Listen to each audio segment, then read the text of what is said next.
This is Cast of Wonders, the young adult fiction podcast featuring stories of the fantastic. Welcome. I'm your host, Carissa Sluss, assistant editor at Cast of Wonders. Episode 488 is our 32nd Little Wonders collection. The theme of today's stories is the power of imagination. Our first story is Interview with a 6th grade science fiction food stylist by B. Myers, and it is a Cast of Wonders original. B. Myers writes and edits on the nonfiction side of traditional publishing and has churned out books on subjects ranging from astronomy, history, and music to paper airplane kits and picture books of puppies. Sometimes he sneaks out for reckless binges of fiction writing. His stories can be found in The Disappointed Housewife, Strange Horizons, Bewildering Stories, and others. He frequently lives in Michigan. This story is narrated by Josh Roseman. Josh Roseman, not the trombonist, the other one, lives in Georgia and makes internets for a living.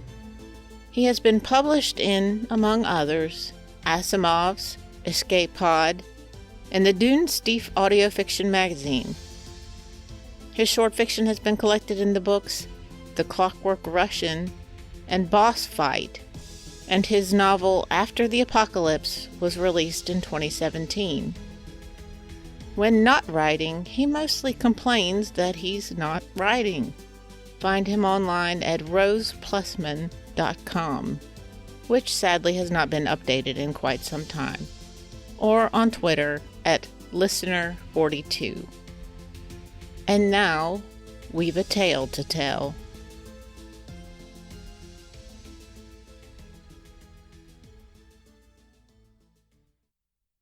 Interview with the 6th grade science fiction food stylist by B. Myers.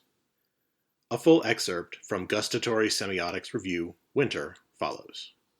It was our privilege to conduct this interview at the Matz residence in Sakinny, casually situated near our subject's working environment, the Matz kitchen table. Kevin Matz, in his brief tenure as an originator of radical alterities in the food sphere, has already reworked several well-known genre themes via found objects, snack items, condiments, and food coloring into novel tableau formats. We found the artist a voluble, if elliptical, subject. Kevin, let's talk about the nearly complete canvas we see before us, Jelly Caravan. This installation, which will remain on exhibit until about 5:30, at first glance, this piece seems to represent graphically the terror of distances. Upon a vast expanse of black construction paper, we see a tenuous line of objects. What is the significance or purpose of these objects you refer to as jelly galleons? The jelly galleons bring jellies from other star systems, probably because the flavors come from the starlight. It's hard to tell. No one understands the language of the jelly galleons. A language presumes inhabitants, a crew. What do we know about the crew? What do they look like? There are a lot of colors because of accidents with the cargo. This particular galleon seems to be brimming with something like orange marmalade. It's from a red dwarf system. It's radioactive. That's what makes it so spicy, but you can't eat any because it's poisonous to humans. Whereas this very bright green cargo, reminiscent of mint jelly, must signify something very different. That came from a super Earth that's all green. The jelly there is really, really dense because of the gravity, and it has little alien eggs in it. That's what the white things are. The galleons seem so fragile against the black backdrop. There appear to be fragments in places. The crumbs are getting everywhere. I think they're just going to be probes the galleons send out. That cluster of delicately pastel things on the far edge looks significant. The medium appears to be miniature marshmallows topped with colored sugar. That's the end of the journey, where they meet the mushsporians. They're on a space island, so you travel to the island and eat one. They don't mind, because it's just a little piece of them. Then you can communicate with them. Eating the other, as it were. But how does this facilitate communication? Your thoughts are turned way up and run through the translator crystals. That's what's on top of the mushsporian bodies. They grow them. They seem to sit in translucent pools of something syrupy. What does this signify? That's for insulation. Mushsporians don't want to hear everybody's thoughts. Stanislaw Lem famously despaired that we might meet alien intelligences, and yet be unable to communicate with them due to the limits of human understanding. I think my English teacher said that too. This star peppermint is going to be a black hole they can't see until it's too late. A sign, signifying nothing. This is a very Matz-like presentation, simple yet effective. Where do you get your ideas? In the art classroom. We usually take our lunch in there. My whole wheat macaroni mural of the red planet rising over Inarachum is there. Another piece set off-planet? Yeah, but they hung it upside down so it looks like a clown smiling instead. I got a B. You are in good company, at least. We recall the 1961 MoMA Matisse debacle when the museum installed Les Bateaux upside down and no one noticed for 47 days. Oh. What can we expect to see in the future from Kevin Matz? Sometimes the kitchen is off limits. Over break, I was making a pistachio pudding flipbook, but it fell behind the fridge and we thought something died. But I was thinking, what if you froze the pudding in a ball? It could be a green jungle planet. You could make a bowl of different pudding planets for dessert. A rice pudding ice planet or a banana desert planet. That much pudding might be too much to ask for right now. A culinary musica universalis. We wish you luck as you navigate the quandary of patronage. Jelly Caravan will be on display until 5:30. I've read this story at least a dozen times since it showed up in our submissions queue, and it makes me laugh every time. I think what works so well is how it contrasts erudite with artless authenticity. An esoteric food critic matches wits against an imaginative but guileless sixth-grade boy. There's not an ounce of pretense in that kid, and yet by the end of the story, I'd argue that he's the one who comes away looking smarter. Our associate editor, Alicia Caparasso, summed up what makes this story so hilarious when she said, "As an academic who has been accused, mostly by my partner, of writing some overcomplicated sentences, I smirked at the academic purple prose in the opening paragraph. Kevin's responses are spot on for a sixth grader, and I've met academics who are like this. Sometimes a snack diorama is just a snack diorama." Our second story today is Ninja Robot Clowns in Space by Graham Robert Scott, another Cast of Wonders original.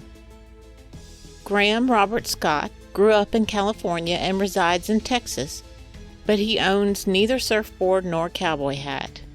His speculative fiction has appeared in, among other places, pulp literature, necessary fiction, and nature.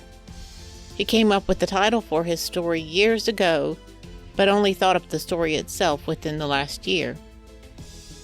This story is narrated by Jeremy Carter. Jeremy has produced audio for the Dunesteef audio fiction magazine Far-Fetched Fables, the Journey Into podcast, and Starship Sofa, in addition to Cast of Wonders. By day, he teaches physics and maths in the beautiful Peak District. He is a husband, father, photographer, and very occasional runner. And now, we've another tale to tell.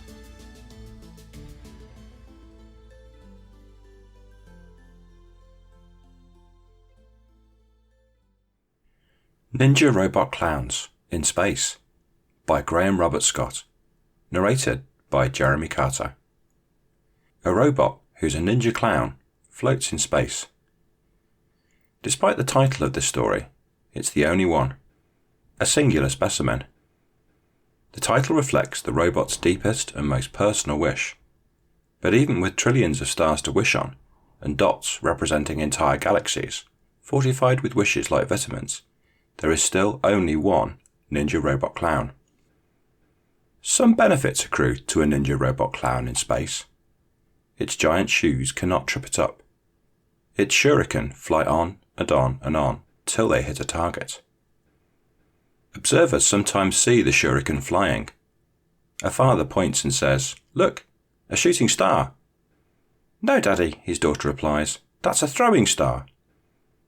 They trace the star back to its originating constellation, connect the dots, the nose, square and oversized, the buttons. "He's crying," the girl says. Her father nods sagely. She's always had such an imagination. Because father and daughter are so small and far away, the ninja robot clown doesn't see as they rummage through their garage for holiday lights. doesn't notice as they string thumb-sized bulbs into boxes and circles on the frosty turf. But then the holiday lights wink on. Now it sees. A second ninja robot clown sketched on the lawn, tiny relative to the celestial observer, embryonic, fetal. The stellar robot clown can no more approach the lawn than the holiday lights can ascend into the sky, yet it feels a swelling in its boxy heart. Astronomers notice a blue shift in the stars of its nose. Fewer shuriken are sighted, for every sharp object owned by the ninja robot clown is padded away in nebulae, like bubble wrap, just in case. Through the stillness of the sky between, the ninja robot clown watches the holiday lights spin into view and out of view as the days tick by. When the little clown faces up, the ninja robot clown marvels as lazy snowflakes bob and glint above infant bulbs with candy cane hues. Winter melts away. Grass wriggles from the earth. One evening the father and daughter pack up the lights and put them away. The stars of the face above shift red now. Far beyond the ninja robot clown, the light from the girl's yard speeds on, like a thrown shuriken, like a wish granted, on, into infinity. The theme of this episode is the power of imagination, but another thing these stories both share are a subtle sense of absurdity. The absurdity in 6th grade science fiction food stylist is used for humor, but in Ninja Robot Clowns in Space, the device is used rather effectively to give this story a dreamlike quality that heightens the tale's emotional poignancy. Is the Ninja Robot Clown a sentient being so vast and incomprehensible that it appears only as a consolation to the simple beings of Earth? Or is Ninja Robot Clown the musings of a father and daughter who share a bonding moment while gazing at stars and humoring a young imagination? I love that absurdism blurs the lines between the real and the fantastical, making both completely possible at the same time.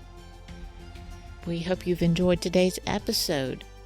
Join us again soon. We love bringing you the best fiction week after week, but we can't do it without your support. Your donations pay our authors, our narrators, our servers, and our staff. Please consider supporting us with a monthly donation through either PayPal or Patreon. You can also review us on Apple Podcasts, request us on Spotify, and consider the stories we publish for award consideration. There are lots of ways you can help. Join the discussion on the EA forum, forum.escapeartist.net, or the EA Discord. Visit us on Twitter at Cast of Wonders. Come say hello. Cast of Wonders is a production of Escape Artists Incorporated and is brought to you by editor Catherine Inskip, assistant editors Andrew K. Ho and Carissa Sluss, editorial assistant Amy Brennan, associate editors Cami Adams, Tanya Adelot, Rian Bowley, Amy Brennan, Alicia Caparasso, Umaira Hussein, Sumto Iheswe, Cup Hakab, Amanda Kong, Ray O, Samuel Poots, Ren Richmond, Emma Smales, and Denise Sudell. Our community manager is Denise Sudell, and our audio producer is Jeremy Carter. Our episodes are released under the Creative Commons Attribution, Non-Commercial, No Derivatives 4.0 International License. That means you can download or listen to the episode on any device you like, but you can't change it or sell it. The Little Wonders theme music is Neversus by Alexei Nov, now available from Promo DJ or his Facebook page. Thanks for listening.